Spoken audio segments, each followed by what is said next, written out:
Hi guys, Farhaan Tipu here and welcome back to the Indulge-The show. Today we've got the ZebMax Ninja 200, a wireless mechanical keyboard from Zebronics. This is a predecessor to the ZebMax Ninja that we've reviewed last time. Although the keyboard is considerably small in size, the company has tried to fit everything into the keyboard without compromising the size of the keys, and in fact they've increased from 61 keys in the ZebMax Ninja to 84 keys in the ZebMax Ninja 200. For people who are in the market looking for a mechanical keyboard that takes up less desk space and who game a lot and who want a durable keyboard as well, this review should be of some help to you. Also, before we start off, if you're new to this channel, please subscribe and switch on the bell icon for all the tech related content that we'll be getting for you. So let's get straight to the review of the keyboard.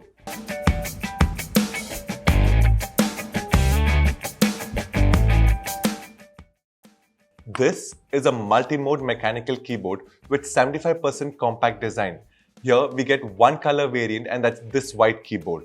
Starting off with what's in the box, look out for one USB-A to Type-C charging cable, one key remover tool, one switch remover tool, one QR code guide, one nano receiver, one spare Z keycap, and of course the mechanical keyboard.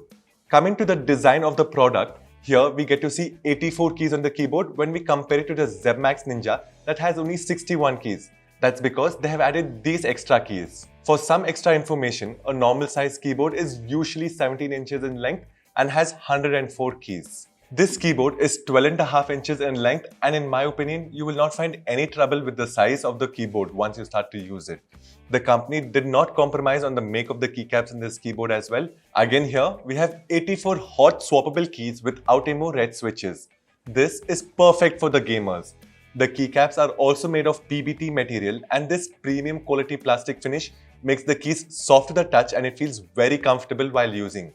You can also see that they've painted the top of the keycaps and that there is a transparent finish to the rest of the keycap. When we look at the keyboard, we can see that the side frames and the lower part of the keyboard also has a transparent plastic finish to them with 4 rubber grips to keep the keyboard in place. I wish they had at least made the rubber grips black so that the dirt won't be visible. You can see that I've used it only for 3 days and it appears a little dirty to me already. Usually the mechanical keyboards are heavier than the usual keyboards and this one weighs a little more than 800 grams and this is because the inner build of the keyboard is metal. The plus point to this weight is that at least it sits firmly while you're using it. Now let's talk about connectivity. The keyboard comes with 3 modes: wireless, wired and Bluetooth mode. To set the mode that you want to use, you would have to press the function button and click the keys that have the BT1, BT2 and BT3 for Bluetooth. And there are 3 options here, which means that it can be linked to 3 devices at the same time. Then we have the 2.4G inscription for the wireless mode with the dongle and the wired mode for using it through the wire. The wireless experience with the dongle is perfect with no lag. I have no complaints here with the latency speed in the Bluetooth mode as well. Now, whenever I had used the ZebMax Ninja, I rarely use it for the wired mode since I just never felt the need to use it and also I thought to keep the wire safe from getting weighed down. I only ever used it to charge the keyboard. But now, Zebronics has given us a braided wire which makes me feel that I will keep it charged and wired all the time whenever I use the keyboard and I don't think it's going to wear down too soon. Now, you already know that we get the RGB lights with this keyboard. Surprisingly, we get only 18 backlit LED modes for the setting of the light patterns, whereas in the ZebMax we had 21. But hey, 18 is also good enough and I don't think you'd notice that much of a difference compared to the previous model. So, if you press the function button and this dedicated button key, you can choose the color pattern you like. You can also press the function button and the right arrow key to choose which color you'd like as well. You can also handle 4 different brightness level modes on this keyboard by pressing the function button and the top or down arrow key. You can also change the light speed on this keyboard. All the instructions to help you with this can be found in the QR guide. Now, if I talk about the performance of this keyboard, I've used it a little for gaming and mostly for work and I have no complaints here.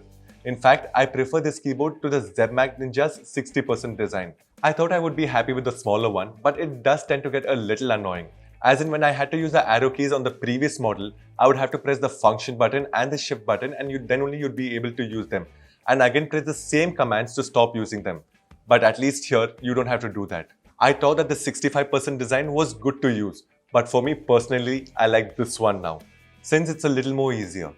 The battery life is also decent and I say this because from the past 3 days of using it almost 5 hours every time, Along with the RGB lights onto the maximum brightness level, the battery had just lost 10% from the 80% battery. Now, how do I know that it lost only 10%? That's because the battery percentage can be monitored and can be viewed from the 1 to 0 keys. The first key represents 10%, while the ninth and the 0 key represent 90% and 100% respectively. This can be accessed by pressing the function and space bar together. So coming to my final verdict on this keyboard, I can say that I'm happy with the keyboard.